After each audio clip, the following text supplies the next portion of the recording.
Hello મિત્રો, જય માતાજી મિત્રો। તો આજે આપણે બનાવીશું ગોળનું રાબડું। તો જુઓ મિત્રો, તો આ મેં પાણી ગરમ કરવા મૂક્યું છે। આટલું પાણી ગરમ કરવાનું અને આમાં આ ગોળ નાખવાનું। તો ગોળ નાખ્યો હોય એને આપણે વગાડી લઈશું। આ વગાડી તો આ ગોળનું રાબડું શરદી અને ખોશી થઈ હોય એના માટે જો મિત્રો। પછી એને બાજરીનો લોટ નાખશું આપણે। બાજરીનો લોટ નાખ્યો જુઓ અને અમે હલાવી દઈશું। પછી આમાં નાખીશું હળદર, થોડીક જ નાખવાની મિત્રો। હવે તે હળદર નાખી અને હલાવીશું।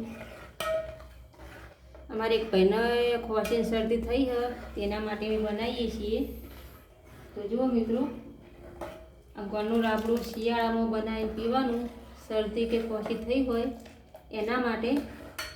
તો તમને શરદી ખોશી થઈ હોય તો આ રીતે બનાવજો અને મને ગાળીને અને પીવાનું છે।